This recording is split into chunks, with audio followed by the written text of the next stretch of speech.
Siempre digo que los mejores proyectos, las mejores cosas terminan saliendo a partir de un corazón roto. Y que ahí me mandas los royalties. Si a mí no me traes en picos, ahora sí, súper tóxicos, que yo me aburro, ¿no? O sea, Todo es un flex. Todo. O sea, nuestra vida diaria es un flex. es darme a mí misma, meterme a la tina con un bath bomb y música y ver una serie. O sea, no sé, ya sabes.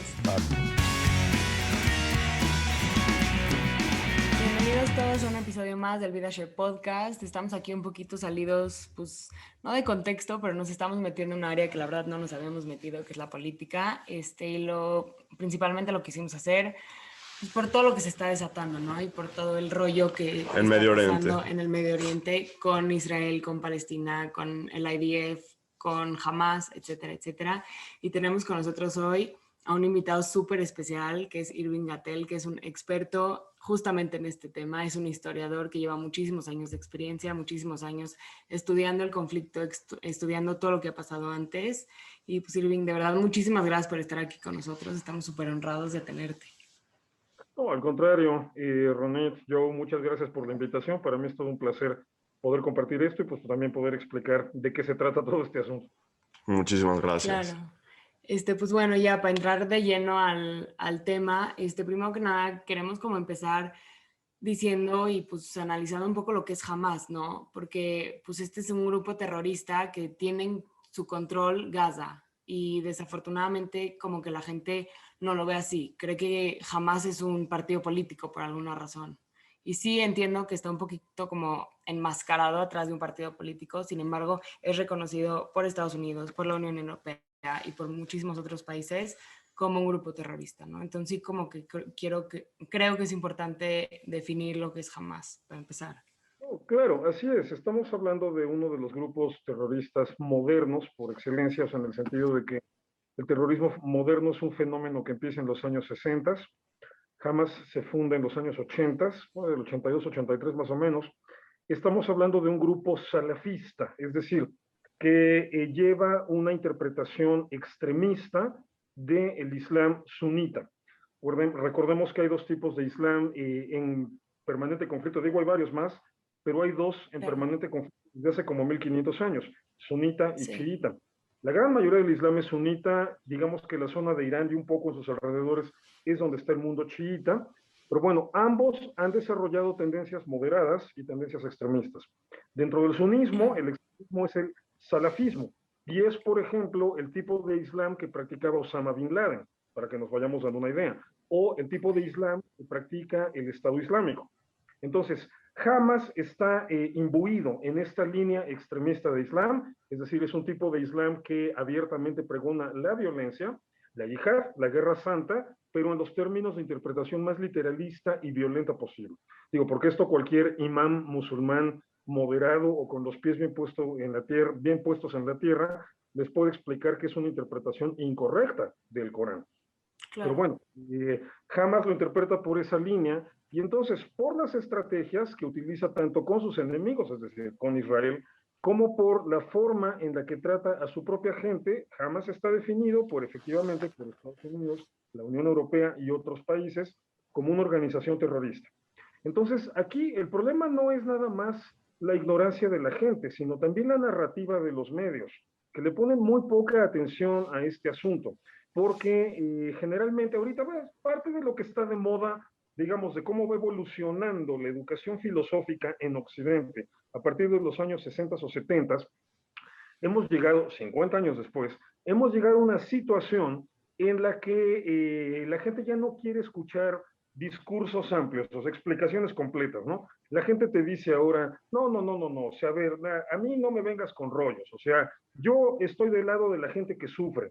Bueno, claro. O sea, una vez te pusiste a investigar cómo gobierna Hamas a los palestinos en Gaza, no. Exacto. Entonces, no se han enterado de toda la brutalidad y todo el sufrimiento que ellos provocan.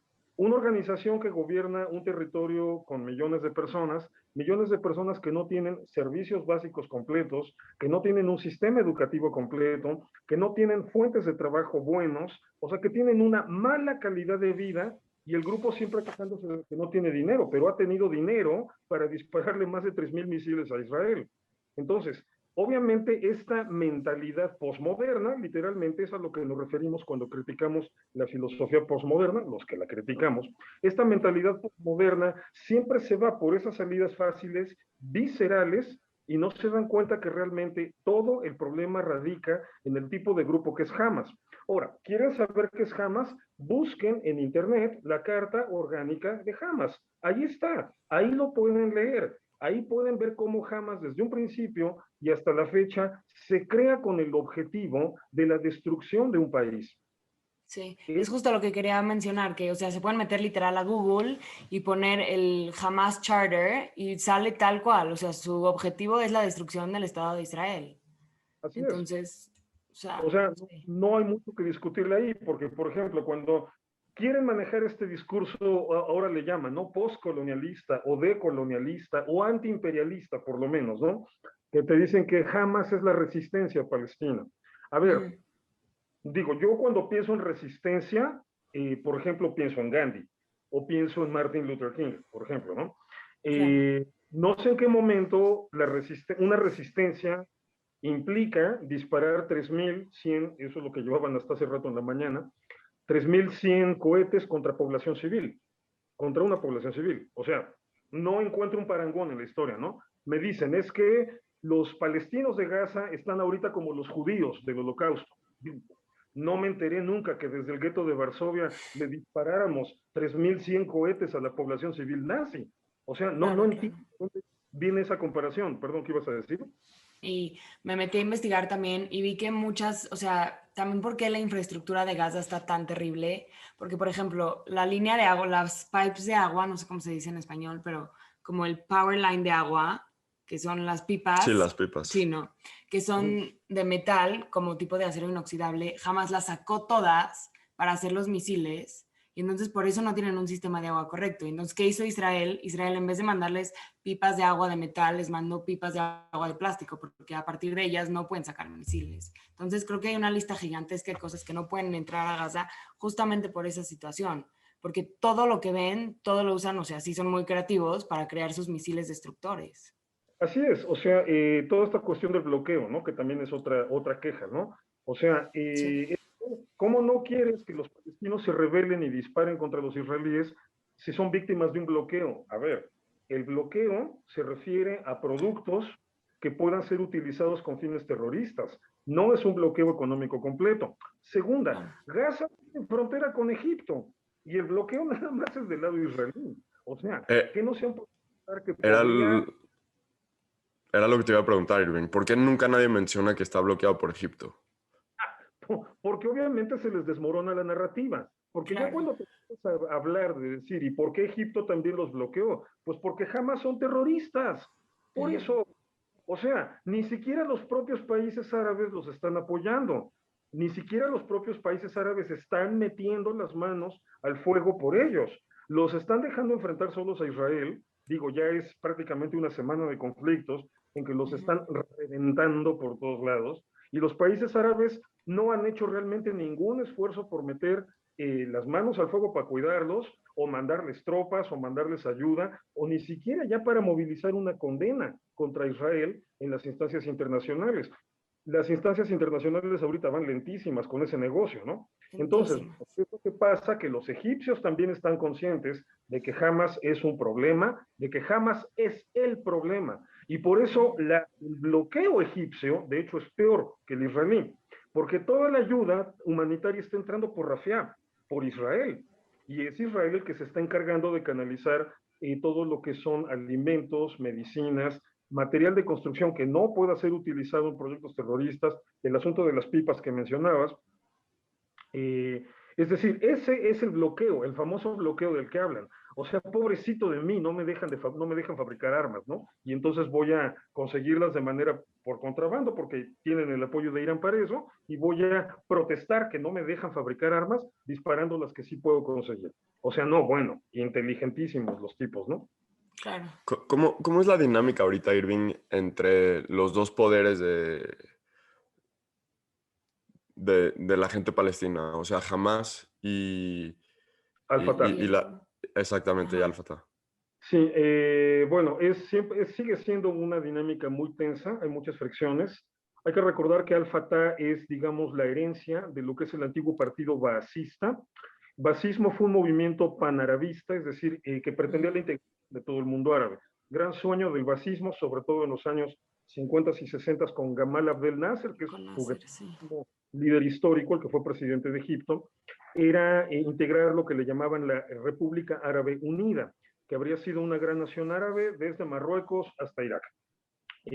Ahora bien, ahí estamos hablando de un movimiento muy laico, muy secularizado, es decir, donde la religión, el Islam, no juega realmente un papel importante, y su inspiración ideológica es marxista. Entonces, por eso siempre tuvieron el apoyo y la vinculación con la Unión Soviética y con el bloque socialista en aquellos tiempos. Ahora, Hamas, por otro lado, viene ya con esta moda de los movimientos integristas, moda que se pone a partir de 1979, con la revolución islámica en Irán, es cuando empiezan a aparecer movimientos islámicos religiosos extremistas, y bueno, ya con tendencias hacia el terrorismo, siguiendo el modelo iraní, tanto en el mundo chiita como en el sunita, es donde toma fuerza el salafismo. Entonces, tienen esa diferencia muy fuerte, o sea, para Hamas, para la gente de Hamas, para los clérigos de Hamas, la gente de Al-Fatah son infieles, porque no son musulmanes en el nivel que ellos quieren, ¿no? Digo, porque también un musulmán normal, un musulmán decente, también es infiel porque no es extremista como ellos, ¿no? Claro. Entonces, digamos que esas son las diferencias de fondo ideológicas, y eso provoca una severa fricción política entre ambos grupos que no se ha podido resolver. Ya lo vimos cuando en 2005 viene la desconexión israelí de Gaza, y Gaza se queda ya sola e independiente. Aprovecho para hacer el comercial, no existe ocupación israelí en Gaza. Esa es una pavada de la propaganda Correcto. palestina. O sea, cuando Lo, dicen lo- es que estamos luchando contra la ocupación, ¿cuál?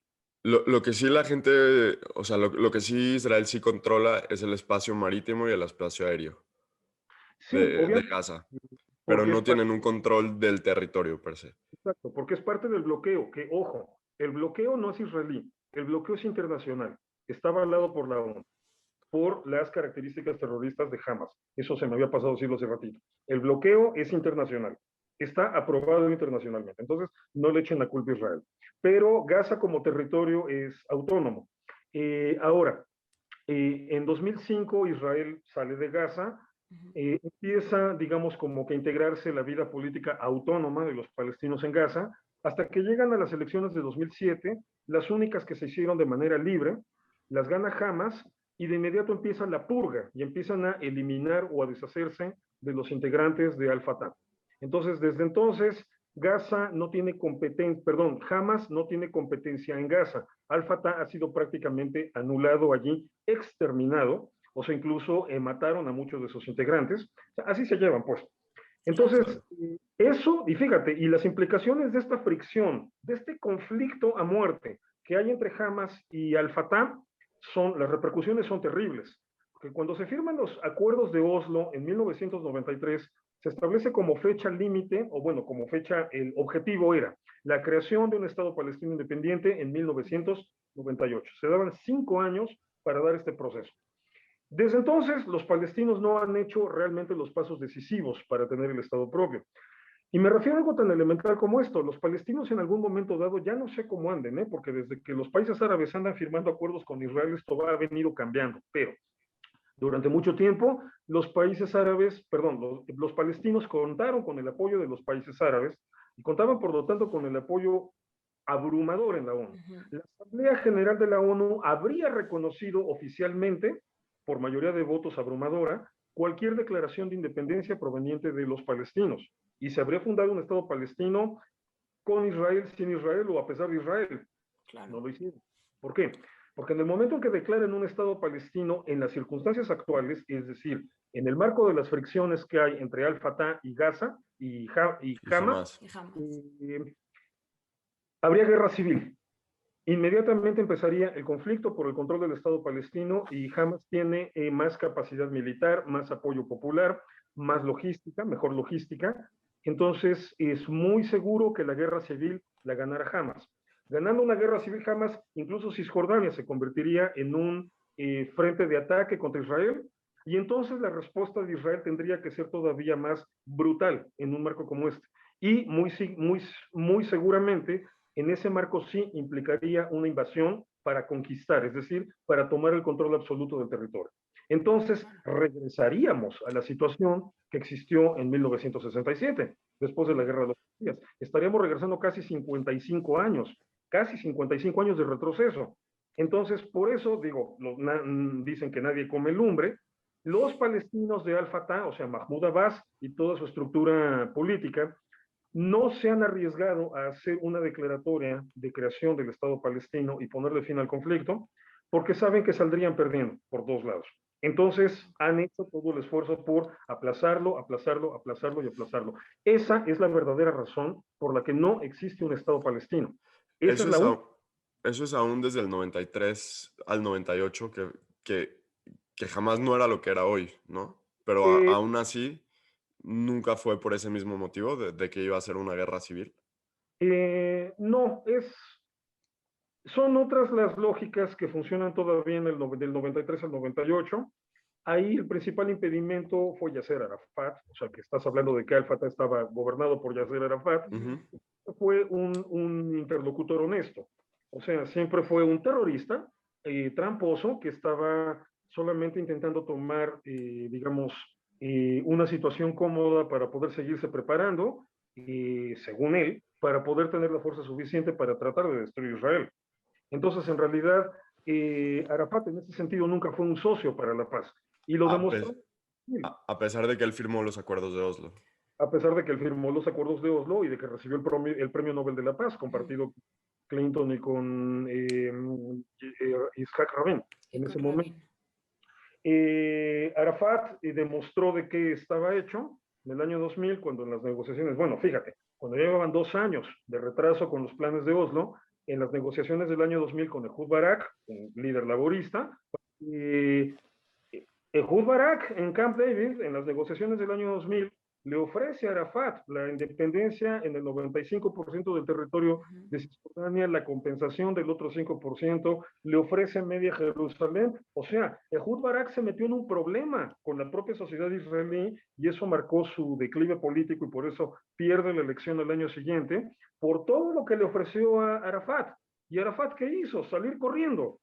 Sí, Dijo, no, bueno, de hecho, exacto, yo, dijo no, se fue, abandonó la negociación. sí, Y cuando yo estaba estudiando la maestría, de hecho, en la Universidad de Tel Aviv, uno de mis profesores que me daba International Law fue uno de los lawyers, como se dice, de De los los abogados que abogados. estuvo ahí en Camp David haciendo las estrategias, haciendo como pues presentando las posibilidades y nos llegó a decir que ellos iban cerrados de mente, o sea, nada en la vida los iba a hacer cambiar su punto de vista, así les entregaban el territorio completo. y bueno, y les hicieron una oferta casi de territorio completo, o sea, 35%, y te digo, y la diferencia era negociada, o sea, intercambio de tierras, o sea, les estaban ofreciendo todo, literalmente. Y Todo. era poco que no, y se regresó a Ramallah a organizar la segunda intifada, el que ha Exacto. sido el episodio de violencia más grave que ha habido entre israelíes y palestinos. Y, Ese fu- fue y, Arafat, y y por fue eso la no. causa de que Israel se salió de Gaza, ¿no? A raíz de la segunda intifada. Sí, en parte lo de Gaza tenía su propia lógica, o sea, las razones por las que Ariel Sharon decide esta desconexión también tienen que ver con que a Israel en última instancia no le conviene mantener el control de un territorio que muy seguramente en una negociación futura no va a quedar bajo Israel. O sea, eran muchos problemas, también mucho gasto, mucho riesgo mantener las colonias judías en Gaza. Entonces, digamos que no es nada más el asunto de la intifada, tiene una lógica propia. El caso, por ejemplo, con los asentamientos en Cisjordania es distinto porque esto es algo que no lo quieren decir y lo que voy a decir es políticamente hablando muy incorrecto, pero no se preocupen. Lo que no quieren decir es que es prácticamente un hecho que los asentamientos van a tener que quedar bajo soberanía israelí, es decir, es territorio que se le va a tener que entregar a Israel.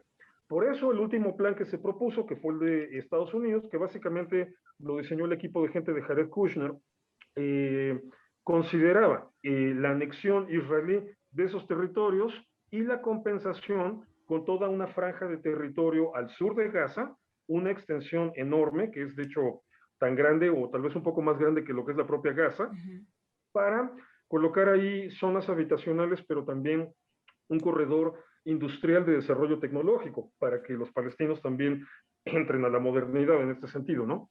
Pero bueno, sigue pasando lo mismo que en Camp David en el año 2000, ¿no? Siento que no a todo. Es un mega problema y sí creo que todo este background story la gente le está faltando saberlo y le está faltando estudiarlo y creen que por una simple infografía que están viendo en Instagram con una mini vista de lo que está haciendo se están informando y creen que es suficiente.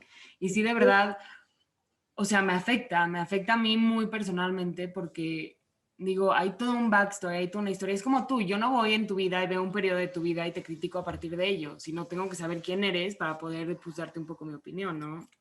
No juzgas mis canas, así nada más porque sí, ¿verdad?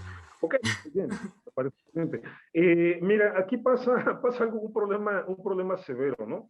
O sea, lo que la mayoría de la gente, o lo que puedes ver en la prensa, en Twitter, la lógica, es fascinante, hacia nivel de estudio sociológico o hasta psicológico. De repente es fascinante meterte en Twitter a los hashtags de Gaza under attack y cosas por el estilo. Lo que está opinando la gente ahí que apoya a los palestinos. Una, que creen que apoyan a los palestinos y no se dan cuenta que en la dinámica real, en la vida real, sino en la vida real, ese apoyo en realidad lo está recibiendo Hamas. O sea, el que se está viendo beneficiado con ese apoyo es un grupo que utiliza a su propia población civil como escudos humanos. No les interesa todo esto. ¿Por qué? Porque toda la lógica que utilizan, o sea, todo el razonamiento al que se limitan es Israel es muy poderoso y pues está reventando a esta gente que lo ataca con piedras. O sea, bueno, llegan a ese nivel, ¿no? Me mató de risa un tuit diciendo, o sea, en ese, fíjate, acaba de empezar. 300 misiles disparados contra Tel Aviv. Los judíos siempre se van a hacer las víctimas. Oye, 300 misiles no cuentan contra población civil, no cuentan. O sea, a ese nivel de... Sí, o sea, ahí la ignorancia más grande es, la gente ve el número de muertos que han habido del lado palestino contra el número del lado israelí en lo que va del conflicto. Puedes tomar 10 años, puedes tomar 15 años, puedes tomar 5 años, y obviamente el número de palestinos es mucho más grande. Hay una dinámica también que la gente no se da cuenta. Israel protege mucho a sus ciudadanos en el sentido de que tienen la tecnología del domo de hierro. Sí. Ajá.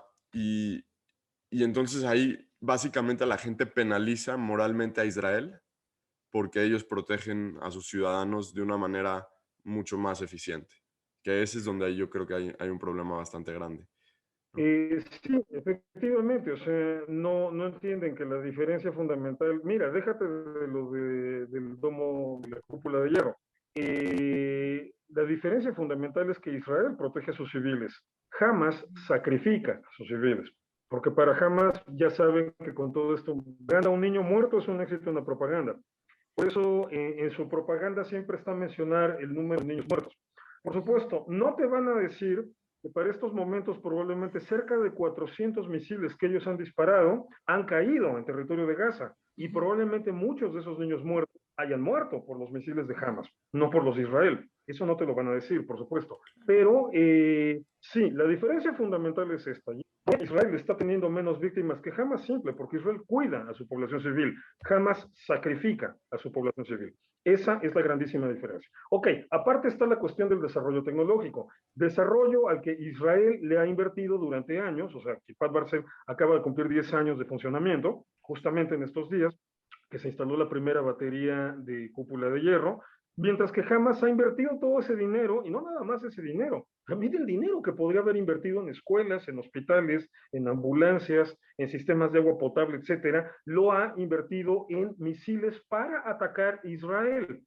Entonces, estamos hablando de que ni siquiera le invierte a su propia defensa. Aquí el problema de fondo, fíjate, parece, voy a atacar otro tema colateral, pero para señalar lo gravísimamente peligroso que es todo este discurso, y vuelvo a repetir, es parte de la filosofía posmoderna, todo este discurso que critica y cuestiona el éxito. O sea, toda esta cuestión de no, es que revisa tus privilegios. Lo que le están diciendo a Israel, en resumidas cuentas, es eso, llevado al nivel máximo posible, porque ya estamos hablando de una guerra. Pero es eso. estamos hablando de este discurso de, o sea, no puedo tolerar que tú tengas éxito, no puedo admitir que en el éxito haya un mérito propio. Al final de cuentas, lo que estamos viendo en el caso de Israel es como ante un problema de magnitudes gravísimas, ese discurso enemigo del éxito, enemigo del esfuerzo propio, ese discurso post-marxista, o que busca que todo lo resuelva el Estado, y que no dependa de ti, de lo que tienes que hacer tú, de que tú agarres con tus propias manos tu destino, llevado a su nivel más extremo, queda encuerado ese discurso y se evidencia pues, como una insensatez, pero así monstruosa. Y a la vez esta retórica, como dices tú, que pues se penaliza este cuidado que está haciendo Israel, todo este esfuerzo que está haciendo Israel, al final, cuando glorificas todas las muertes que está teniendo Hamás, ya sea por ellos mismos o ya sea por que sí, ni modo, a veces pasan accidentes cuando Israel trata de atacar, aunque son las mínimas, que lo pueden checar en el internet, o sea, chavos, métanse a ver infinita cantidad de videos de cómo el IDF, que es el Ejército de Defensa Israelí, tiene todos los cuidados necesarios para hacer las menos, o sea, para atacar a la población civil lo menos posible.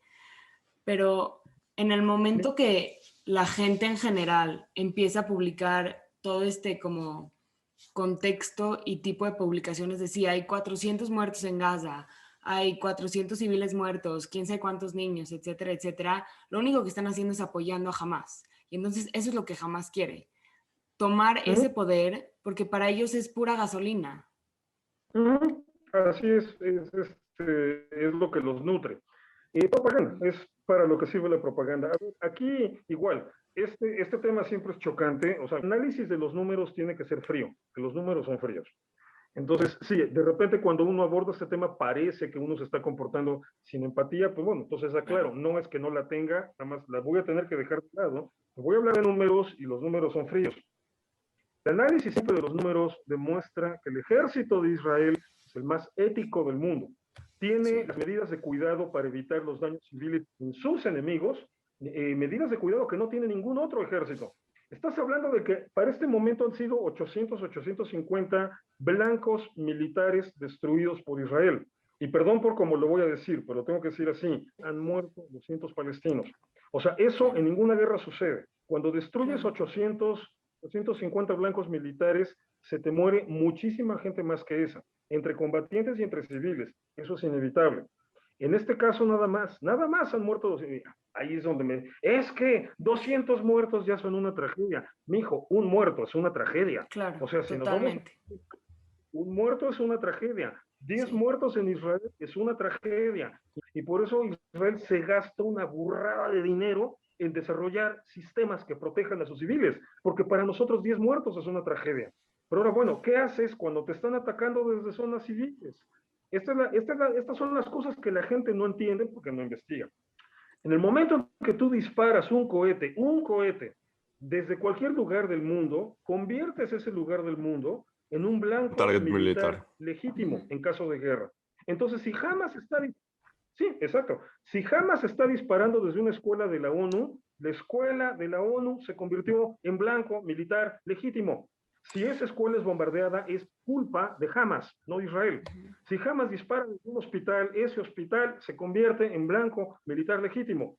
Entonces, si ese hospital es destruido, no es culpa de Israel, es culpa de Hamas. O sea, las leyes internacionales de guerra son muy claras. El que está cometiendo los crímenes de guerra es Hamas. Israel está aplicando políticas que van incluso en contra de los propios intereses de una guerra. O sea, porque cuando tú vas a bombardear un edificio donde hay instalaciones de Hamas y les avisas, media hora antes les llaman por teléfono. Pueden retirar información.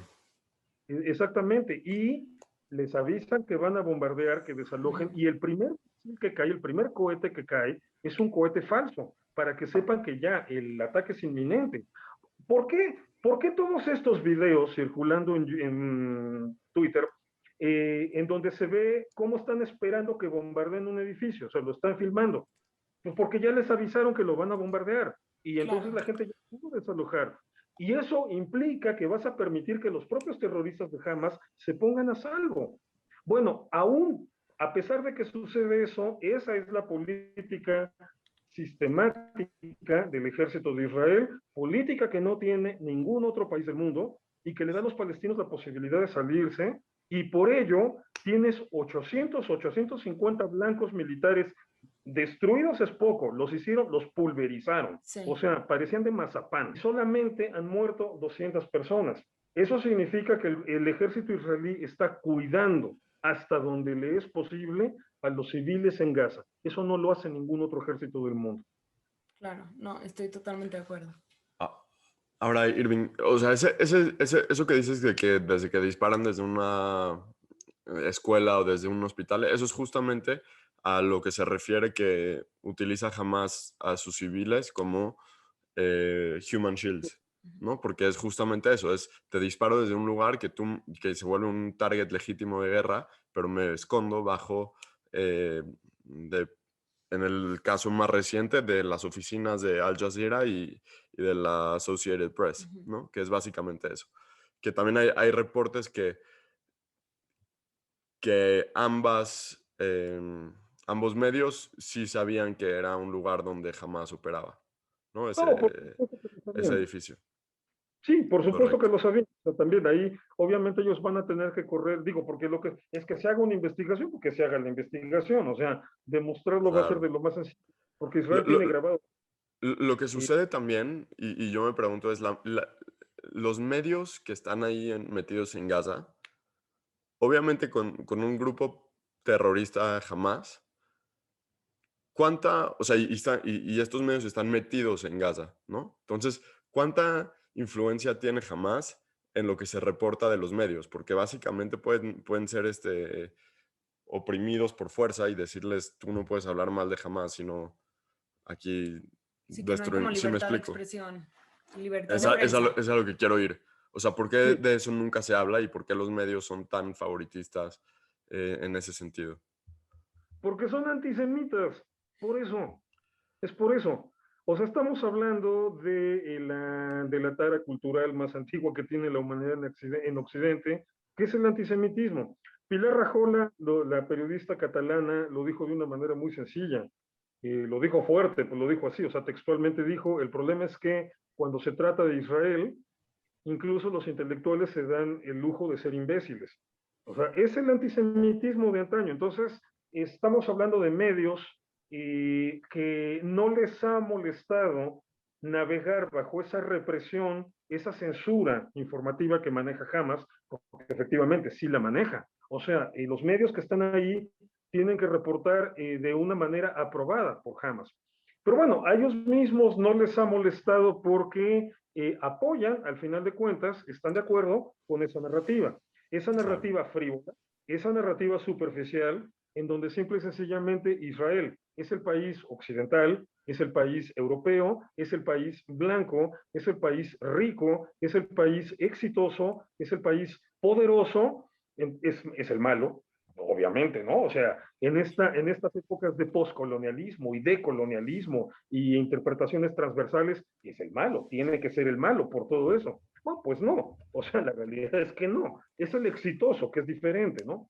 Pero entonces Exacto. estos propios medios no han tenido ningún empacho en plegarse a esa narrativa. Entonces, bueno, que se haga la investigación, bueno, Israel va a poder presentar todos los videos habidos y por haber, donde se vea cómo se utilizan como instalaciones militares ese edificio, y bueno, va a ser la vergüenza, el shame ahí de Associated Press de Al Jazeera por no haberlo denunciado. Creo que hay un artículo en el Atlantic que se escribió hace como 5 o 6 años que un reportero de la Associated Press admite que sí sabían que jamás operaba bajo ese edificio. O sea, que ellos lo saben todo, que se No, descubrió. Si quieres, luego te lo mando, ¿no? Pero Ujú. eh, mira, todo de- el mundo lo sabe, todo el mundo lo sabe. Digo, bueno, el tuitero promedio seguramente no, ¿verdad? claro. Pero todo mundo lo sabe. Jamás ha disparado 3.100 cohetes contra la población civil de Israel. O sea, ¿qué hace un país normal en una situación como esa? Ok, vino la crítica primero de Argentina y luego de otros países, no, pero es que la respuesta es desproporcionada. O sea, esa sería la crítica más, como más, por eso es la única que le están haciendo a Israel. O sea, fíjate cómo en esta ocasión ya pesa que se firmaron los tratados con los árabes y los países árabes ya no están financiando la propaganda anti-israelí, al contrario. Claro. Entonces, ya no es una crítica desmedida, desaforada, instantánea, expedita, así en contra de Israel.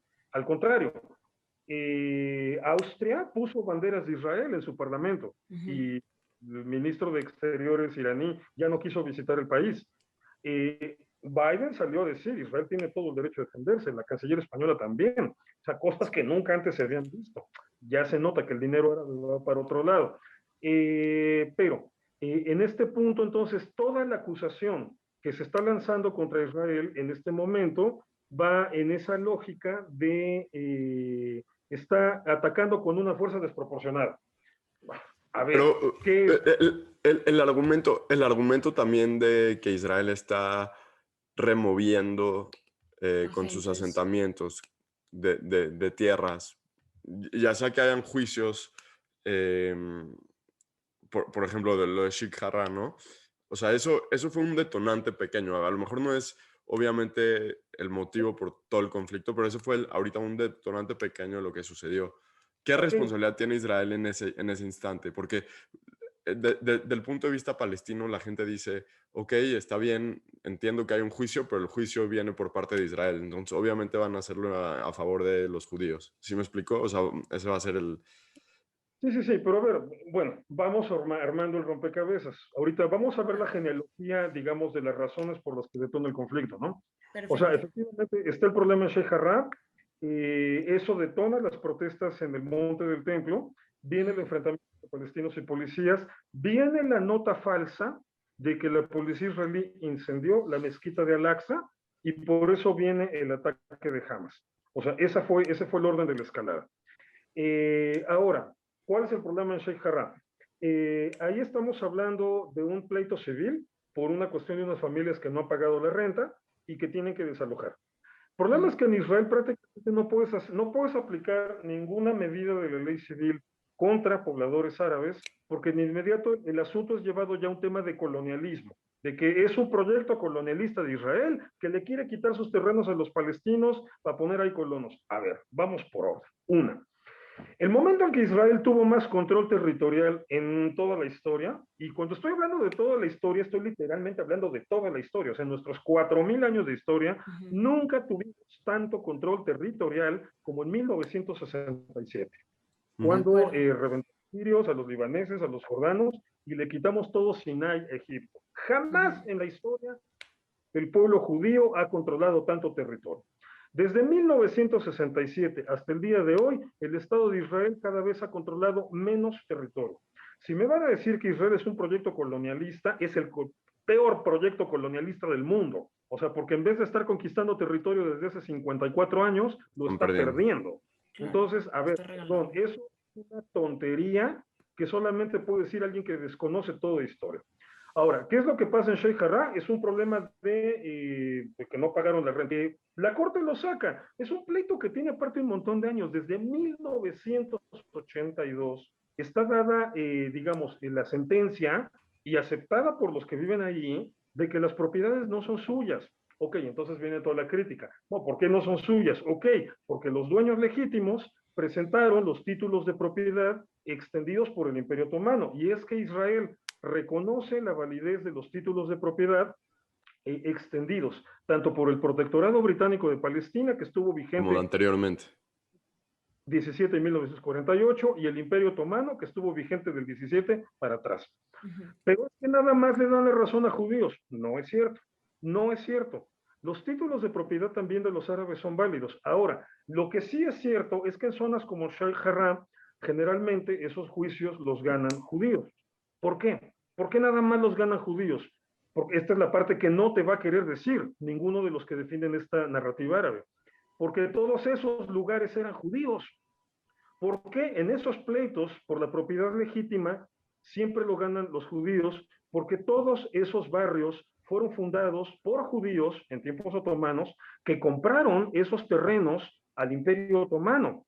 Esa zona fue tomada por los árabes en 1949. En el marco de la Guerra de Independencia, Jordania conquista la mitad de Jerusalén, se queda con esos barrios, los vacía. Hubo un proceso de limpieza étnica, este término les encanta, entonces lo voy a usar. Hubo un proceso de limpieza étnica porque se tomó a toda esa población judía y se le expulsó hacia Israel.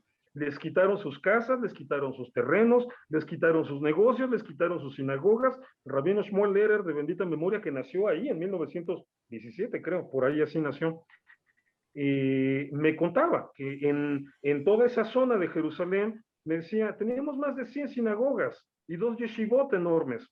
Dice, y todo eso los jordanos lo destruyeron, porque todo eso era barrios judíos. El único barrio árabe era el cuartito árabe que hay en Jerusalén, el tradicional, donde está el shuk y todo eso. El de siempre, sí.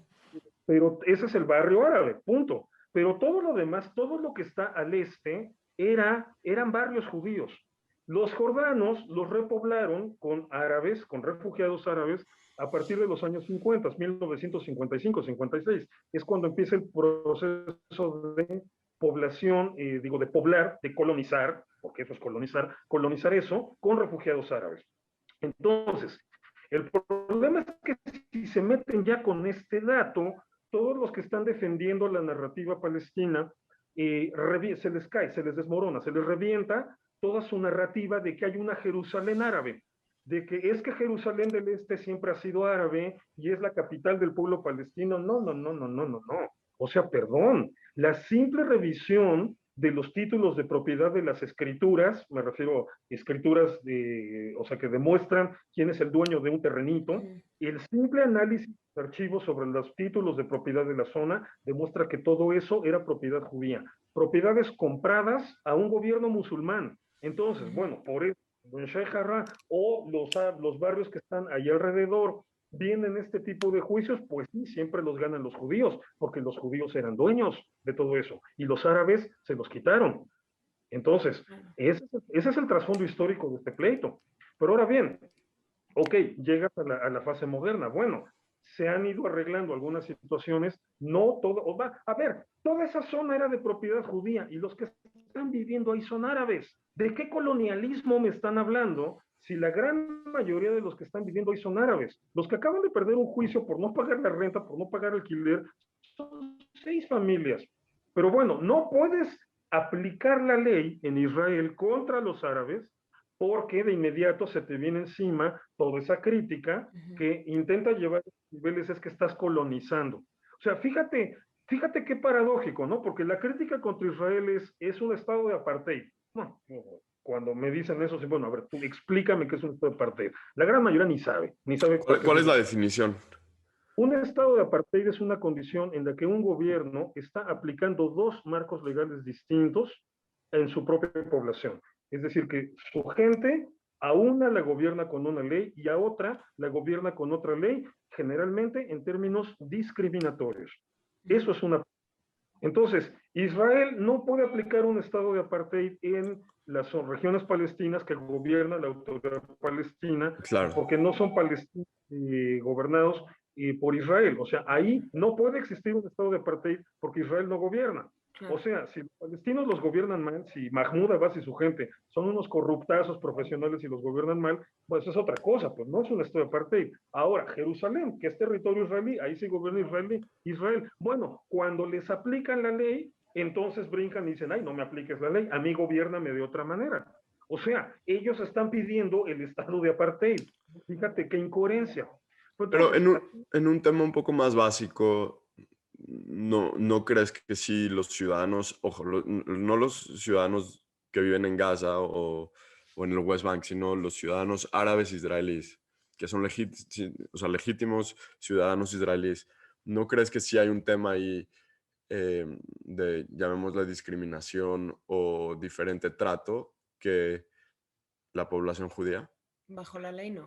Mira, sí y no. O sea, no en el sentido de que legalmente están amparados por el mismo marco legal. Legalmente. O sea, no existe una ley diferente para ellos, es la misma.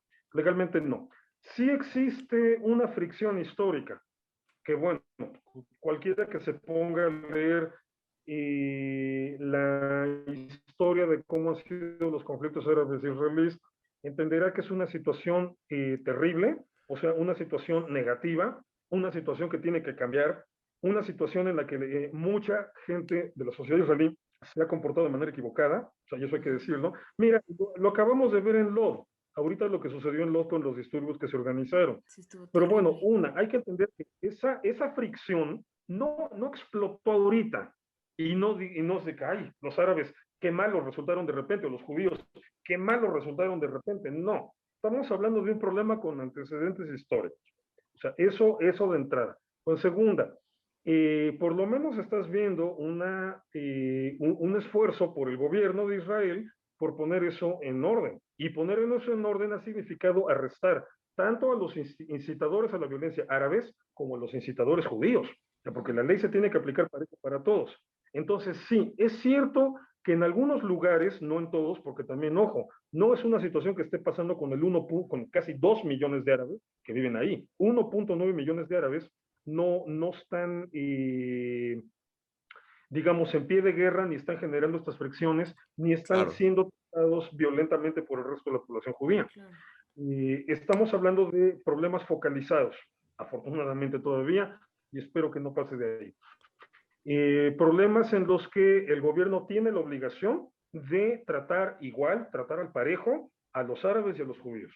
Pues fíjate, esta es la parte chistosa, o sea, si el gobierno arresta a judíos por incitar a la violencia, qué bien, ¿no? Excelente, así se Claro, tiene que... claro.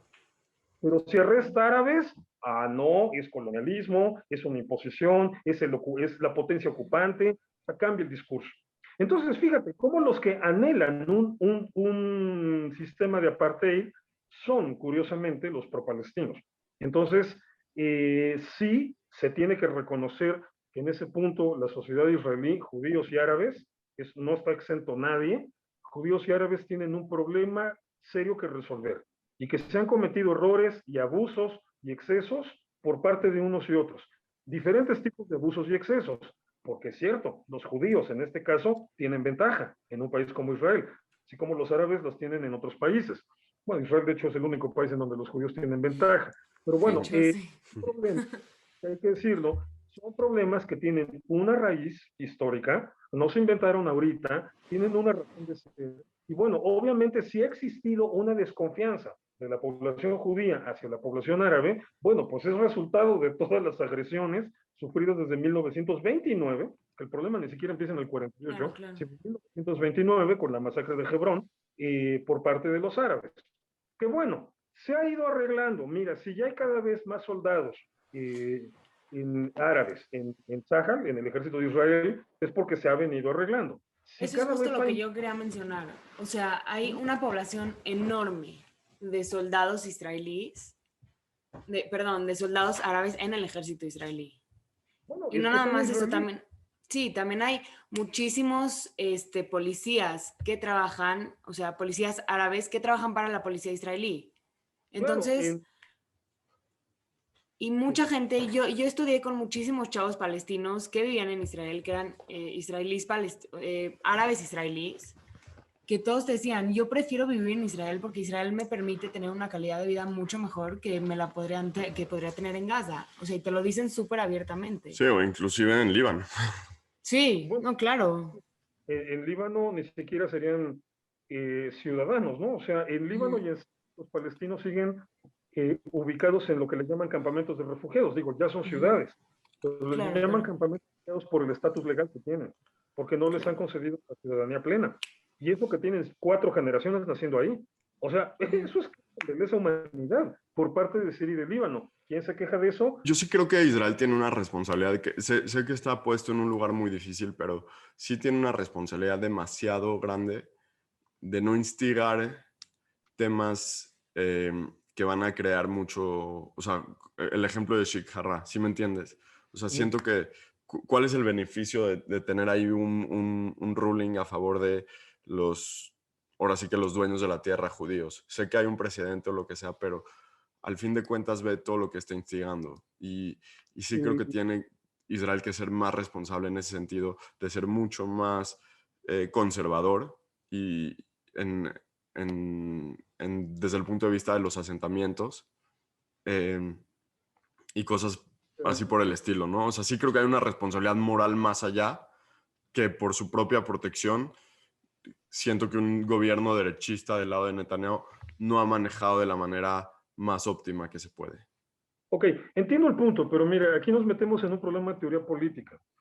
Un Estado liberal, o sea, el liberalismo clásico, tal como está definido en sus fuentes desde Adam Smith hasta la fecha, bueno, ya no nada más pasa por la economía, sino también por la política. O sea, una de las premisas fundamentales de un Estado liberal es que es un Estado en donde nadie debe tener privilegios delante de la ley. O sea, ni el gobierno, Claro, en claro. la básica, que hablan del gobierno, empresarios y clase trabajadora. Pero eso al final de cuentas aplica a cualquier sector de la sociedad. Entonces, la ley es la ley y se tiene que aplicar, porque entonces también hay otro problema. O sea, si no empiezas a acostumbrar a la población árabe a que tiene que vivir bajo un marco legal, para bien y para mal, o sea, tiene que vivir bajo el marco legal que viven todos, entonces estás perpetuando el problema. Sí, sí lo entiendo. Entonces, ahora, sí, es cierto, de repente tienes que sopesar. Bueno, yo no diría, no utilizaría tanto la palabra prudencia, y digo responsabilidad, que estabas usando tú, sino usaría más bien la palabra prudencia. ¿Qué tan prudente es tomar estas decisiones y pueden provocar este tipo de problemas? Pero también te voy a decir otra cosa. Yo honestamente creo, soy de la idea, esta es una idea muy personal, pero soy de la idea de que el extremismo palestino, que es al final de cuentas el que detona todo el conflicto, Claro. lo de menos, para ellos lo de menos es cuál sea el pretexto. Entonces, me puedes decir, el gobierno de derecha de repente es muy duro con estas cuestiones. Pues sí, pero a los de izquierda tampoco les fue mejor. Repito, el peor episodio de violencia israelí-palestina, la segunda intifada, él explotó a un izquierdista que pues, por una tradición histórica estaba en una actitud, se supone, más abierta, ¿no? Para tratar de, digamos, negociar con los palestinos, hacer más concesiones. Claro. Entonces, bueno, Ehud Olmert fue el otro que tuvo todos los problemas del mundo, pese a que él era de centro. Ehud Olmert es el que hace todavía una oferta más amplia que la que había hecho Ehud Barak, Claro. y sin embargo, Olmert también le explotan un montón de problemas. Sí. Entonces, créeme, o sea, de verdad, aquí sí estoy completamente convencido de que no importa qué tan duros o qué tan buenos sean los gobernantes israelíes, el extremismo palestino siempre va a funcionar bajo la misma lógica porque quieren destruir Israel, punto. No quieren un Así de gobierno sencillo. bueno, no quieren un gobierno israelí amable, no quieren un gobierno israelí que respete a los palestinos aunque no paguen la renta. No quieren un gobierno israelí, punto. Punto, No, exacto. punto. Es eso. Pero sí, Entonces, pero, lo entiendo perfecto, pero sí creo que ahí ya detona mucho más influencia de los medios y de la gente alrededor del mundo. ¿Sí me explico? claro, Que porque ese ahí es ahí el escoger esa poción, llamémoslo así. tienes un problema que es severísimo problema y que es lo que la gente, o sea, toda la banda pro-palestina no ha terminado de entender, que en estos temas complejos hay un gran nivel de manipulación política y literalmente llegan al punto de que nadie sabe para quién trabaja. Es decir, toda esta propaganda que se tragan y que replican, la repiten sin filtro, según ellos en apoyo a la población palestina, lo que termina por realmente hacer es darle un cheque en blanco, darle luz verde a los gobiernos extremistas palestinos.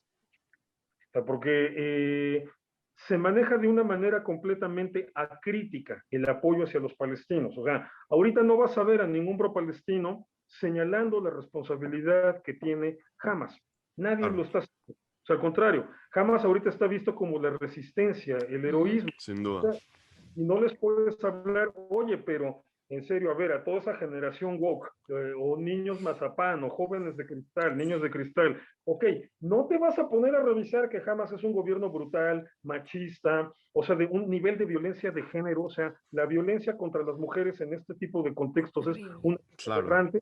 Mira, los más decentes se van a esconder como tortugas adentro de su camiseta y se van a ir por ahí. Los más sonsos te van a decir que pues, son prácticas culturales y hay que respetarlas, ¿no? Sí, cuando se trata de los enemigos de Israel, sí hay que respetar esas prácticas culturales. O sea, tienes ahí todo un discurso mal acomodado, o sea, todo un discurso lleno de falacias y lleno de tonterías por no querer enfrentar la realidad tal cual es. Y la realidad tal cual es que Hamas es una tiranía y entonces democracia liberal en un país, dejamos de aplicar la ley porque una tiranía, que ni siquiera está aquí, porque una tiranía se va a enojar y va a empezar a disparar. Cosas sí te puedo garantizar, no se resuelve o no se evita, solamente se pospone y tal vez nada más se posponga 1 o 2 días. Si dices, ok, no voy a aplicar aquí la ley para que estos no se me enojen. Sí, sin duda. Le podríamos llamar el síndrome de Chamberlain, ¿no? O sea, este canciller inglés que en 1938 se reúne con Hitler y Hitler dice, quiero todo este cacho de Checoslovaquia, y Chamberlain adopta la política de, sí, dénselo para que ya se calme, ¿no? Y entonces luego Hitler dice, quiero Austria, sí, sí, dénselo para que ya se calme. O sea, esa política nunca ha funcionado. Es una buena respuesta. Gracias. O sea, Sí, sí, bueno, sí. sí, así lo veo. O sea, mira, empecé a preocuparme por estos temas justo porque la primera intifada que explota en el 87, pues explota cuando yo tenía 16, casi 17 años, ¿no? Entonces, ahí fue donde me empecé a preocupar por estos temas. He pasado por todas las líneas ideológicas, por todo el abanico así, de opinar a favor o en contra de unos y de otros. Pero bueno, pues después de ver todos los pleitos que hemos tenido con los palestinos desde el 87 para acá, me queda claro, perdón, que los líderes palestinos nunca están contentos con nada. O sea, aunque ofrezcas todo lo que están pidiendo, te van a decir que no y te van a organizar otra intifada. Hecho histórico objetivo. No me lo estoy inventando. Es un hecho histórico objetivo. Ya lo hicieron una vez, en grande, segunda intifada. Lo han hecho otras veces así en chiquito. ¿Tú dirías que ahorita es donde más lejos hemos estado de poder tener algo de paz con los palestinos en lo que va desde 1967? No, no, no, no, no, no. Al contrario, creo que es cuando más posibilidades hay de que se alcance una solución al conflicto. Claro, eso ahorita obviamente no se ve porque explotó el enfrentamiento. La violencia, claro. Estamos en el episodio de violencia, pero si analizas el entorno geopolítico, puta, las cosas cambiaron radicalmente en 6, 7 años, ¿eh? Radicalmente. O sea, a partir de que Barack Obama empezó a empoderar a Irán en Medio Oriente, pero esa política de Barack Obama de empoderamiento de Irán provocó el acercamiento entre Arabia Saudita e Israel, principalmente. Porque al final de cuentas, fíjate, durante todos estos años, del 79 para acá, el mayor riesgo de una guerra no ha sido entre Irán e Israel, ha sido entre Irán y Arabia Saudita. Ahí estás hablando de un problema de 1500 años de rivalidad religiosa, que estaba desactivada porque el régimen iraní anterior, el de los Shahs, era moderado en el término religioso, eran chiitas, pero moderados. Entonces la llevaban en paz y no tenían ese conflicto con los sunitas. Llegan los ayatolas y reactivan el conflicto. Entonces, el mayor riesgo de guerra en Medio Oriente de 1979 para acá ha sido el riesgo de una guerra entre Irán y Arabia Saudita. Y los saudíes lo saben. Ahora, el punto está en que los saudíes que ahorita tengan de 50 años para abajo, o sea, mi edad para abajo, tenían 8 o 9 años de edad cuando se estableció la revolución islámica. Entonces, son árabes que han crecido a la sombra del riesgo de una guerra con Irán. Son árabes que si les hablas de las guerras árabes israelíes, esos son temas de libros de historia, cosas impresas en un papel. O sea, a ellos la guerra de Yom Kippur o la guerra de los 6 días les da lo mismo que las cruzadas. O sea, están en el pasado y no lo vivieron en carne propia. Con lo que han vivido es con la sombra del riesgo de una guerra con Irán. Entonces, llega este momento hace, que te diré, 6, 7 años, en donde en el segundo periodo de Barack Obama se empieza a empoderar descaradamente a Irán, los saudíes empiezan a cambiar de bando y se dan cuenta que necesitan una alianza estratégica con Israel. Primero por el lado militar. Ya luego, bueno, yo lo comenté en notas de enlace judío, desde ese momento que se empezaban a dar los primeros síntomas de acercamiento, dije, deja que descubran lo que pueden hacer aparte comercialmente. O sea, te lo voy a poner en términos así muy de chiste, ¿no? O sea, imagínate, árabes y judíos haciendo negocios, deja que descubran lo que pueden hacer comercialmente y eso puede cambiar completamente Medio Oriente. Bien, lo están descubriendo ahorita. Con la firma de los tratados de reconocimiento político diplomático entre Israel, Emiratos Árabes Unidos, Bahrein, todos estos países, Marruecos, etcétera, acaba de entrar una nueva era, literalmente. Se acaba de inaugurar una nueva etapa. a los árabes les surge esa alianza estratégica con Israel. ¿Por qué? Porque a los árabes se les vienen todos los problemas del mundo para partir de la segunda mitad del siglo XXI, cuando se van a acentuar. El siglo XXII es el que puede ser un infierno para ellos. ¿Por qué? Por los problemas que va a traer el cambio climático y el hecho de que el negocio se acaba como El petróleo, básicamente. Sí, lo dije al revés, ¿verdad? El negocio se acaba como petróleo, es al revés. El petróleo se acaba como... Sí, no, tiene mucho sentido ahí. Sí. Entonces, los árabes necesitan tecnología y van muy lentos con eso. Pero ¿qué pasa si te juntas con Israel? ¿Quién se compara a Israel en innovación tecnológica? Estados Unidos, Corea del China. Sur, Japón, China, Israel. ¿Quién más? Estás en el top 5 de la innovación tecnológica a nivel mundial. Entonces, si integras un bloque económico así, modelo Unión Europea, bueno, no necesariamente con una misma moneda, pero si integras un bloque de socios económicos con todo el dinero que todavía tienen los árabes, que todavía tienen mucho dinero, y la innovación tecnológica israelí, puede salvar a los países árabes, que esa es la innovación tecnológica que necesitas. Imagínate que se pueden empezar a sembrar desiertos en Arabia Saudita. O sea, los desiertos que se hacen en el Negev, en esas zonas el promedio de temperatura es 4 o 5 grados inferior al resto del desierto. Entonces, imagínate que la tecnología israelí pueda hacer de Arabia Saudita un lugar lleno de bosques, o de Kuwait, o de Bahrein, o estos lugares. O sea, los árabes necesitan eso. ¿Y cuál es la otra opción? ¿Irán? O sea, con eso tienen un pleito potencial. Ahora, ¿qué posición están tomando los palestinos en todo este momento? O sea, en el momento menos necesario, apareció Hassan Nasrallah, el líder de Hezbollah, a regar, vamos a decirlo muy mexicanamente, a regar el tepache y a decir que Hamas ha estado recibiendo todo el armamento de Irán. Y sacaron la foto de Ismail Haniyeh besándole la mano al ayatollah Khamenei. Entonces, o sea, ¿cómo ven eso en la colonia real saudita? Lo ven como traición, punto. Lo ven como traición. Y por eso los países árabes ahorita no están moviendo un dedo para salvar a Hamas, porque saben que Hamas está con Irán. Claro.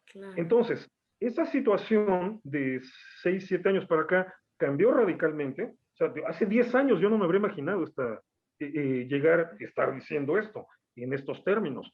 Esa situación cambió radicalmente y eso es lo que abre una mejor posibilidad de solucionar este conflicto, una vez superado la explosión de violencia, una vez que sigan haciendo las cosas normalmente. Pero justamente el hecho de que los países árabes no estén pensando en una intervención así particularmente grave en este conflicto inmediato, evidencia que la posibilidad de continuar negociando entre Israel, Arabia Saudita, Egipto, Emiratos, Jordania, etcétera, o sea, ya ahorita prácticamente los únicos 2 países árabes que están fuera de la negociación son Siria y Líbano, por el control que Irán tiene sobre ellos, ¿no?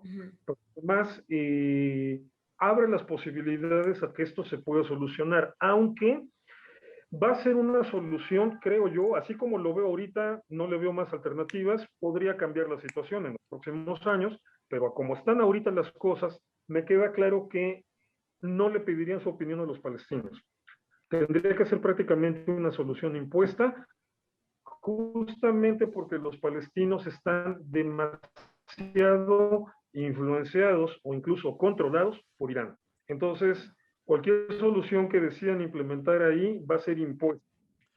Y obviamente los palestinos se van a quejar, van a decir que es traición, pero lo que quieren, pues bueno, lo trágico para ellos es que ya nadie les está haciendo caso, literalmente. En el mundo árabe, por lo menos, nadie les está haciendo caso. Fuera de la Irán. Más que Irán, pero Irán siento... Turquía sí. Pero siento que Irán los usa de mulas. O sea, porque Irán les manda todo el armamento, se lo manda Hamas para que Hamas, que ama hacer show, haga el show, Irán está atrás. Bueno, claro, lo que pasa es que, por ejemplo, otra cosa que los progres de hoy no toman en cuenta, ¿no? El proyecto imperialista más agresivo del mundo desde 1979 es el iraní. Que los iraníes son los únicos que siguen aferrados al paradigma medieval de conquistar, conquistar y conquistar. No se han dado cuenta que eso es caro. Mira, ya hasta los rusos entendieron que no va por ahí. Los o sea, los chinos ya lo entendieron muy bien. Los rusos todavía Me preocupa Putin porque ya como que empieza a dar síntomas de senilidad. Ahorita todo el show que se aventó en Ucrania le salió carísimo, A fin de ¿no? cuentas, la guerra siempre trae, o sea, una disminución en GDP y todo eso, ¿no? Porque pues No, es mira, tiene, productividad que se pierde Claro. claro, y destrucción, así de los es sencillo. un problema como, bueno, creo que les voy a decir cómo pueden darse cuenta, porque se lo digo al público, ¿no? Ustedes, me queda Sí, sí, claro sí. que Claro, claro. mucho más complejo de lo que parece, o sea, mucho más complejo de decir, ay, es que ya se murieron otros 10 en un bombardeo y 6 son niños. Bueno, infografía que saca las propias autoridades árabes de un bombardeo en el que habían muerto, según esto, varios niños, y cuando sacan las fotos de las víctimas, pues resulta que ninguno era niño, todos eran adultos, y 3/4 partes eran combatientes de Hamas. Claro. Eso está cañón, sí. Sí, o sea, hay muchísima mentira en todo eso. Y Ujú. repito, un tema que nadie está explorando, que casi 400 misiles de Hamas han impactado en Gaza. O sea, misiles que salen. El problema es con las disparaderas de Hamas, es que están en diagonal, o sea, se ven cómo los disparos salen en diagonal, pero se ve cómo se van subiendo. O sea, los disparos van saliendo así, así, así, Claro. así, y los últimos salen hacia arriba. Esos misiles pues, salen hacia arriba y cuando Caen ahí mismo, claro. entonces, estás hablando de casi 400 misiles de Hamas que han impactado en las zonas habitacionales de Gaza. Entonces, o sea, de esos 200 muertos, 40 y tantos niños, ¿cuántos ha matado el propio Hamas? O sea, esa es una pregunta que nadie se va a atrever a contestar porque es No, política. y son datos que nunca vamos a saber per se con precisión. No, porque también son datos que te tiran toda la narrativa de Sin jamás. duda, sin duda. Y son Entonces, datos que, por ejemplo, agencias como AP y Al Jazeera en las oficinas de prensa de Gaza no investigaban. claro, Claro, exacto, exactamente. A pesar de que son los mejores exacto. reporteros a nivel mundial.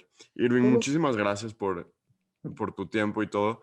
Ya nomás para ir acabando un poquito, sí te preguntaría, ¿cómo verías tú 5 o 10 años en adelante este conflicto? Creo que o sea, poder tener una predicción de alguien de tu calibre creo que nos va a ayudar a muchos de nosotros a, pues no sé, siempre es padre ver como que qué puede pasar en el futuro Claro. y es pura curiosidad, ¿no? es chistoso, ¿no? Porque obviamente, digo, no sé qué edad tienen ustedes, bueno, calculo que en la 28. Y 25. 25, Ujú. es que en internet se ven muy chiquitos, o sea, de repente los veo de 18 a los dos, bueno, también, En verdad, ¿no? me quito los lentes, no me los pongo porque, entonces, parecería yo Citripio, ¿no? En la grabación, entonces, lo hago sin lentes y los veo de 18, pero de repente Gracias, pareciera qué bueno que me dices, la verdad. Sí. De repente parece que la gente de 18 se preocupa más por el futuro que los que ya tenemos 50. Les cuento que no dejen que tengan hijos. O sea, bueno, yo tengo una hija de 18, justamente, tengo una hija de 18. Justo. Obviamente, creo que esta es la vida, la etapa de la vida en la que más me preocupa el futuro, porque aparte Claro. está allá. Entonces, sí, me ha preocupado mucho este tema del futuro. ¿Cómo lo veo? Mira, no sé cómo manejar esto de las cifras de 5 o 10 años. Lo que sí te puedo decir es esto. El problema ahorita de fondo es Irán. El problema Ujú. son los ayatolas. Te digo que ellos son los que tienen el proyecto imperialista, o sea, de conquistas medieval así más descarado del mundo. Entonces, mientras ellos sigan financiando el extremismo palestino, va a seguir existiendo este problema. En el momento en que se colapse el régimen de los ayatolas, la ecuación cambia radicalmente. El sistema, el gobierno de los ayatolas se va a colapsar. Está sentenciado a muerte. Es un tipo de gobierno pésimo, o sea, su manejo de la economía es pésimo. Es un manejo de la economía basado en paradigmas, en ideas, en arquetipos, en doctrinas económicas religiosas y medievales. O sea, ¿eso qué puede servir en un mundo donde el capitalismo salió todavía más reforzado de la pandemia de COVID? Pues no sirve obviamente para nada. Por eso Claro. Irán Claro. se en rangos de inflación del 25, 30, 40% anual. Por eso está en una profunda crisis social y económica, con una población tremendamente descontenta porque el gobierno tira el dinero a lo tonto en la guerra civil en Siria y en los palestinos y no lo invierte en la propia gente de Irán. Y eso es lo que hace que la propia sociedad iraní no tarde en tumbar al régimen de los ayatolas tal y como lo conocemos. es un régimen con fecha de caducidad. O sea, por una misma revolución interna por temas económicos. Ajá. O sea, la única posibilidad que tienen los ayatolas para perpetuarse en el poder es que logren desarrollar un sistema semejante al cubano, o sea, como lo lograron los Castro para perpetuarse. Entonces, reducir la capacidad de influencia de Irán al mínimo. O sea, Cuba ahorita no sería posible de financiar un problema como la guerra civil en Siria. Sin duda. Es verdad. Posible financiar grupos palestinos. O sea, digo, Cuba ya no financia guerrillas en América Latina, no tiene con qué. Pero bueno, más allá de eso, aquí el problema son los ayatolas. En el momento en que se desmoronan los ayatolas, cambia completamente la dinámica en Medio Oriente y entonces se puede proceder a las soluciones. Fíjate, imagínate que truena el régimen de los ayatolas en un momento en que Arabia Saudita e Israel ya tengan plenas relaciones políticas, económicas, comerciales, y que también Irán, con todo su potencial, le entre. Imagínate un bloque político, económico, un bloque comercial, Israel, Arabia Saudita, Emiratos Árabes, Irán. O sea, imagínate. Sí. Básicamente ahí jamás se queda básicamente sin financiamiento y le da más poder otra vez a Abbas, que no tienen ningún leverage y a la mesa viene con algún como van las cosas, para hacer. También a Abbas lo van a dejar afuera, bueno, Abbas tiene 80 y tantos años, o sea. Bueno, sí, la siga, continuación de Fatah. Pero de repente sospecho que también con Al-Fatah se van a poner duros porque tampoco han sido eficientes, tampoco han sido precisamente la maravilla. Entonces, no sé a 5 años, tal vez en 5 años todavía Hamas tenga ahí todavía vida. El poder. Quiero pensar que en 10 años ya no, o sea, sí 10 años ya se me hace mucho para que esta situación se mantuviera igual. Ahora, lo que sí me queda claro ahorita es que tal vez los episodios de violencia como este es probable, sí hay una probabilidad de que no se vuelvan a repetir.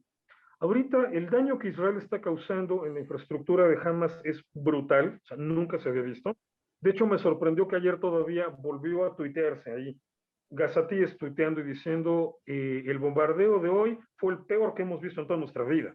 Y ya vieron anteriormente, la de 2009, la de 2012 y la de 2014. Entonces, ayer volvieron a romper récord. Entonces, el nivel de destrucción de la infraestructura de Hamas no tiene precedentes. Es una destrucción a fondo. Ahora, Irán ya no tiene dinero. Ya no tiene dinero para volverlos a refinanciar de la manera que lo hizo anteriormente. Fíjate, de la primera guerra entre Hamas e Israel empezó en diciembre, últimos días de diciembre del 2008, y fue básicamente durante 3 semanas de enero de 2009. La siguiente guerra es en 2012, entonces se tardan 3 años. La siguiente es en 2014. En el 14. La siguiente es en 2021, se tardan 7 años. Ahora pasaron 7 años para que Hamas se sintiera en condiciones de volver a entrarle a la guerra, que eso era todo lo que necesitaban, nada más. Pretexto es lo de menos. ¿Qué pasó? ¿Cuál fue la diferencia? Que Irán se tardó más en rearmarlos. ¿Por qué? Porque estos 7 años Irán ha perdido cualquier cantidad de dinero y de fuerza en la guerra civil en Siria. Entonces, Irán ya no tiene las mismas condiciones financieras para rearmarse y para rearmar a Hamas. Entonces, si ahorita se siguen golpeando intereses militares y económicos iraníes en Siria, que es la estrategia de baja intensidad que ha venido manejando Israel, Irán sigue tirando el dinero a lo tonto en Siria, los ayatolás siguen haciendo que incremente el descontento popular en Irán y arriesgándose a que los tumben del poder, y Hamas ya no tiene la misma capacidad de recuperarse. Y muy sintomático de todo esto también es Hezbollah. Hezbollah en otras situaciones habría dicho en cualquier momento le entramos y que se agarre Israel. Mira, Hezbollah está calladito. O sea, Hassan Nasrallah salió nada más a decir, y les dije hace rato, a regarla, decir, jamás ha estado recibiendo armamento de Irán, pero en ningún momento dijo, yo le voy a entrar por los palestinos, ¿no? Se dispararon 3 cohetes desde el Líbano. Pero cayeron al mar los 3, sí. Cayeron al mar, pero el gobierno libanés arrestó a esos palestinos. Que el gobierno libanés no quiere meterse en el problema porque ya sabe cómo le va. Entonces, ni siquiera Hezbollah ha dicho en términos reales, esta boca es mía. ¿Qué significa? Que Irán ya no tiene dinero. Entonces, le va a costar muchísimo trabajo a Hamas volverse a rearmar en este nivel. Le va a costar muchísimo trabajo, si no es que le va a resultar imposible reconstruir su red de túneles, construir todo esto, toda esta infraestructura subterránea que tienen, metro que le llaman más. Me choca que lo traduzcan así en español, ¿no? El subterráneo es como se le tendría que decir para que se entendiera. El metro también puede ir por arriba. Sí. Entonces, el subterráneo, o sea, toda esta infraestructura, yo ya no veo cómo la puedan recuperar al punto que la tenían hace una semana y un día. Entonces, ¿qué podemos esperar para dentro de 5 años? Tal vez Hamas siga allí, tal vez los ayatolás sigan allí, mucho más debilitados y ya sin, quiero pensar, digo, es un deseo. Y tal vez en ese punto me está ganando el corazoncito buena gente, Claro, ¿no? claro. Sí. O sea, quiero pensar que un episodio de violencia como el que estamos viendo ya no sería posible en este lapso, otro igual. Quiero pensar que de aquí a 10 años los ayatolás ya no tienen el poder, por lo menos no como lo tienen ahorita, ya están completamente derrumbados en su capacidad de interferir y de afectar de esta manera de medio, y por lo tanto el problema con los palestinos, ya con israelíes y árabes como socios, ha podido avanzar hacia un siguiente nivel de negociación. Soy Perfecto. optimista, por eso te decía, la situación ahorita sí, explotó lo violento, lo dijiste muy bien, es la violencia, pero el marco general alrededor ha mejorado muchísimo. Gracias a Barack Obama por tonto. No, tiene Claro. mucho sentido Sí. eso que estás diciendo y sí, es algo que no consideramos, ¿no? Porque muy seguido decimos no tiene fin esto porque siempre es un tema fundamental, eh, Y o la sea, realidad. de terrorismo y de que jamás no reconoce al Estado de Israel y por ende tú no quieres que yo exista, entonces yo me voy a defender. Pero sí, creo que todo el aspecto geopolítico y económico influye al fin de cuentas. Y eso que nos acabas de decir, Irving, tiene muchísimo sentido y te lo agradezco porque es algo que yo no había considerado y estoy aprendiendo y bueno, ¿no? Tiene mucha validez en la manera en la que lo estás diciendo. Sí, gracias. Sí, mira, ahí todo lo que cambió la ecuación fue el acercamiento de Israel con los árabes. Eso es lo de todo. O sea, eso es lo que nos permite soñar con una, o sea, con una posibilidad realmente de que todo esto poco a poco se vaya arreglando. Va a ser lento, va a ser difícil, pero de verdad por primera vez en, tal vez en 2000 años, o tal vez desde que Jacob y Esab se dieron ese famoso abrazo en el libro de Bereshit, en el Génesis, Exacto. desde entonces no se había dado una situación más optimista, ¿no? Entonces, creo que el resumen de cómo esta nueva situación entre israelíes y árabes empieza a cambiar y los efectos que puede tener, eso lo señalé alguna vez en un artículo cuando se firmó se firmó el primer trato de paz con Emiratos Árabes, que Bahrein de repente dijo, yo también quiero, o sea, me encantó la actitud de los de Bahrein. O sea, dije, es que imagínense, o sea, ahorita están nada más en el reconocimiento diplomático, pues que empiecen a hacer negocios. O sea, deja que esta bola de judíos y esta bola de árabes empiecen a hacer negocios. O sea, Europa se va a quedar en la lela. Todo porque Europa, en un día les platico de cómo Europa ha renunciado a la innovación tecnológica. Pero bueno, Europa se va a quedar en la lela con esto. Bueno, rusos y chinos, ¿saben? No sé si sepan, China cada año invierte más dinero en Israel. Porque Sí. China ya entendió cómo debe ser la guerra moderna, es comercial, es ganar dinero. Entonces, te digo, esa posibilidad de normalizar relaciones con los árabes, puta, wow, lo cambia todo. Y en ese sentido, Tiene un sí tengo potencial enorme. la expectativa que a ustedes les va a tocar ver un mejor mundo que el que me tocó a mi hija les va a tocar ver también algo mejor, a sus hijos igual. O sea, Bezrat Hashem, Primero Dios, sí. Sí. mejore. Creo que es posible, creo que ahí va. Si árabes e israelíes se ponen las pilas, entienden para dónde va el asunto y hacen las cosas medianamente bien, Eso. mira, hay una gran ventaja en esto. En política no hay amigos, hay intereses. Lo Claro, único que tienen que hacer es seguir sus intereses. Punto. Con que hagan eso, ya claro, la hicimos. claro. 100%. Irving, de verdad, infinitas gracias por compartir con nosotros todo lo que sabes. Creo que nos va a ayudar, obviamente a mí y a Joseph, pero a todos los que nos escuchan, un poquito a aclararnos la mente, a ver de verdad qué está pasando con el conflicto, a ver un poco más el trasfondo.